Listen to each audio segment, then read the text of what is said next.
Ever feel like you're just drowning in information? You know, user research, material specs, maybe just trying to figure out the latest trends. It could be, well, a lot. Yeah, totally overwhelming sometimes. That's where we come in. Welcome to the deep dive. Yeah. We sift through all that noise, pull out the key stuff, and hopefully give you a clearer picture. And today we're diving into AI and machine learning, specifically how they're used in design to actually process all that information you mentioned. Right. We're basing this on a really interesting lecture transcript. It gets into the practical side, how AI is really used and the data principles behind it. Exactly. It's less about the super technical weeds and more about the how and why. So our mission today, for you listening, is pretty straightforward. We want to give you a practical grasp of AI-aided design, but without the heavy jargon. Yeah, focusing on real examples, things you can actually connect with, making the complex a bit more, well, understandable. The core idea seems to be using AI and machine learning as like a tool, a way to process design data. Whether that's testing ideas you already have, or maybe finding patterns you didn't even know were there, the lecture actually called it Machine Learning ADD Design, or AI-added design. Oh, I like that. ADD design. Yeah. It highlights the enhancement part. Exactly. It's an addition, a helper. And we'll look at quite a range, right? From like urban planning analysis to creative stuff like smart drawing tools. Yeah, some really cool examples in there. So let's get into it. AI in design. Where is the starting point? Seems like it always comes back to the same thing. Data. It's absolutely fundamental. Data is the fuel. The lecture put it super simply. Machine learning is just one of the ways to process data. One of the ways. Okay, so it's a method, a technique for handling information. Pretty much. Taking raw stuff and making it useful. Now, data isn't all the same, is it? The lecture talked about different types.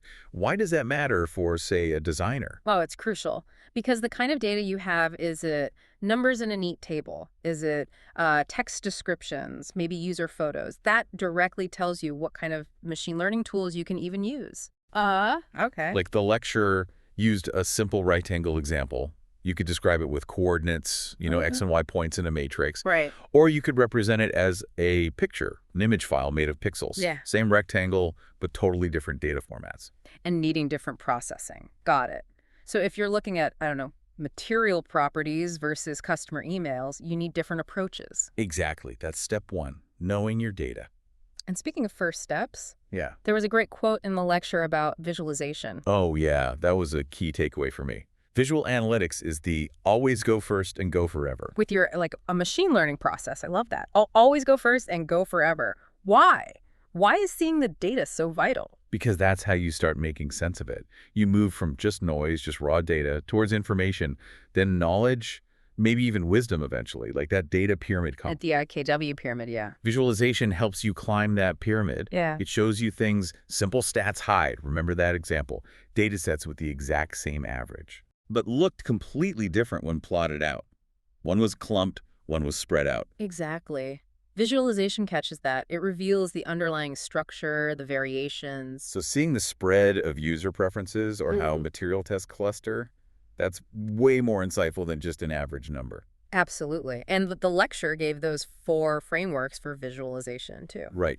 Comparison, distribution. Composition and relationship. Yeah. Are you comparing designs, looking at how user ages are distributed, breaking down project costs, or seeing how maybe room size relates to lighting cost? Visualization is your first tool for all of that. And the speaker made a good point. If you can't see a pattern visually, then the machine learning model is probably going to struggle too. It's a good sanity check. Okay, makes sense.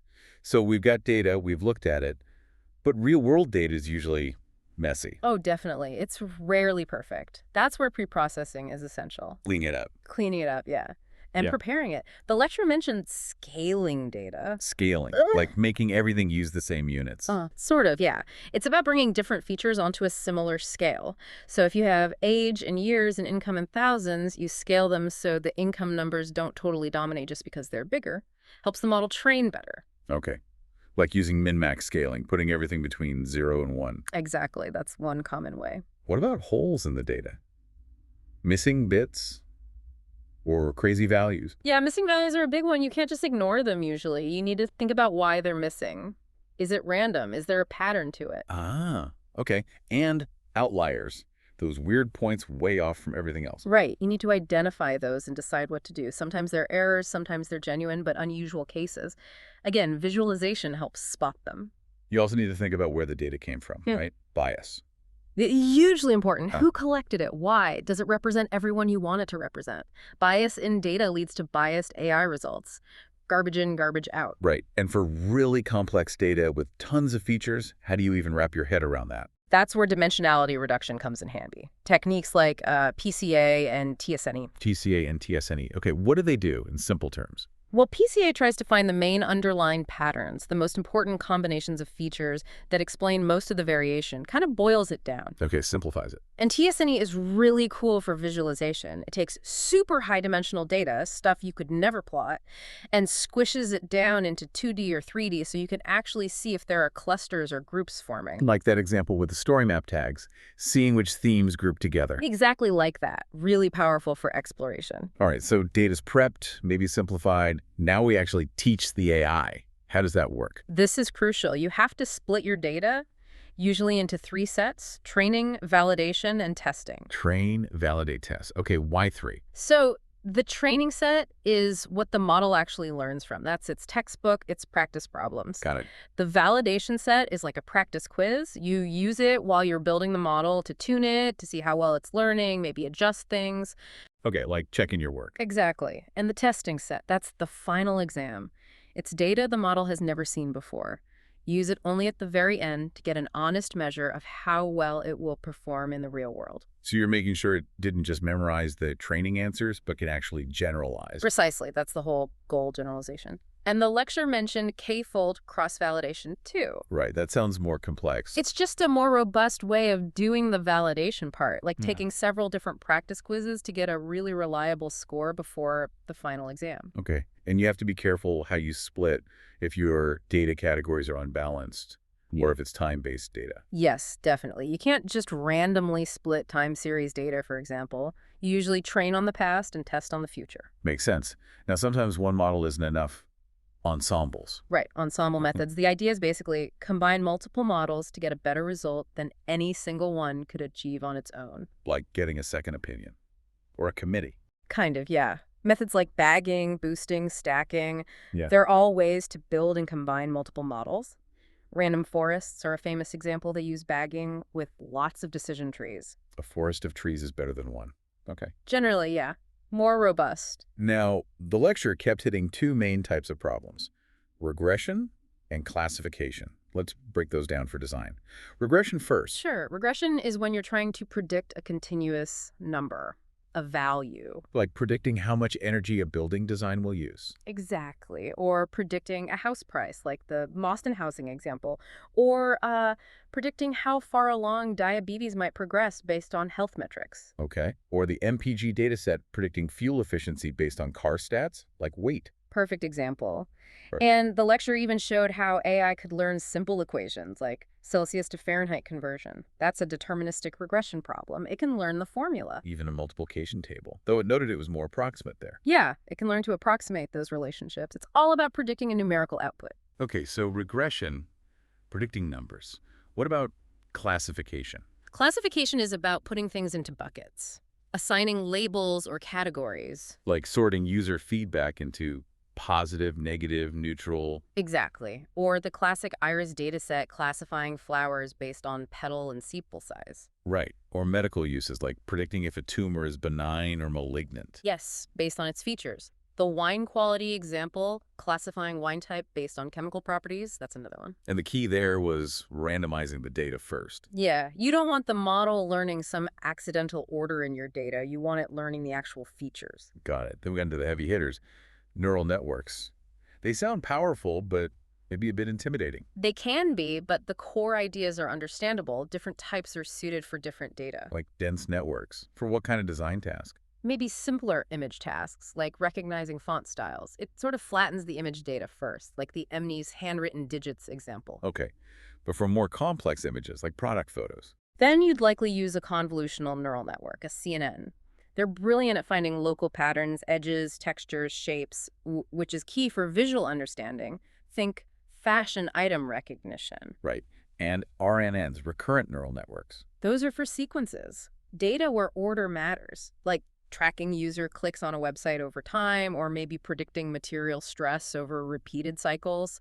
Stock prices were the lecture example. Yeah. You use a window of past data to predict the next step. And finally, GNNs, graph neural networks. Yeah, those are cool. They're for data that's naturally represented as relationships, as a network or graph, like analyzing the connections between rooms in a building plan, understanding spatial adjacency. That makes sense. Okay, the smart drawing challenge was fascinating, turning sketches into clean vectors. Yeah, a great case study.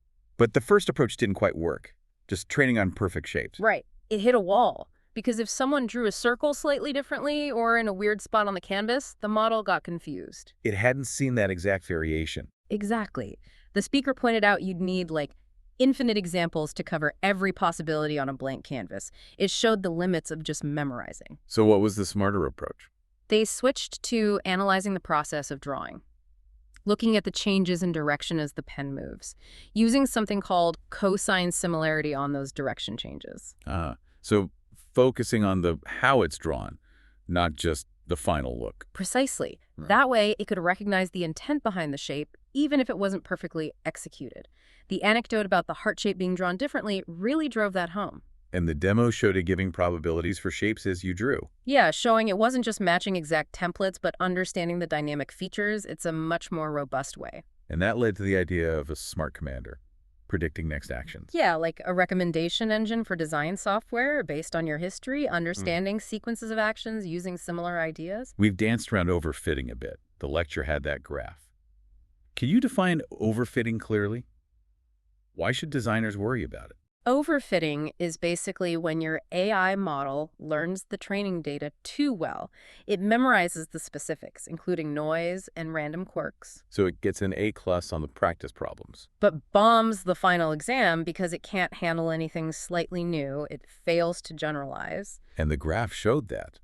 Training accuracy going up, but validation accuracy flatlining or dropping. Exactly that pattern, that divergence is the classic sign of overfitting. In a good scenario, both training and validation performance improve together, or at least track closely. And complex models, like deep neural networks, are more prone to this. Generally, yes. More capacity to memorize means more risk of overfitting if you're not careful with validation and techniques to prevent it. Okay, so let's try and wrap this up. What are the really key takeaways from this deep dive?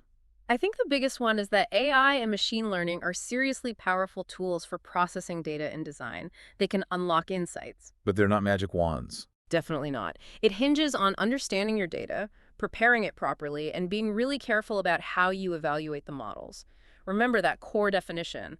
It's one of the ways to process data. And the quality is paramount. Garbage data in.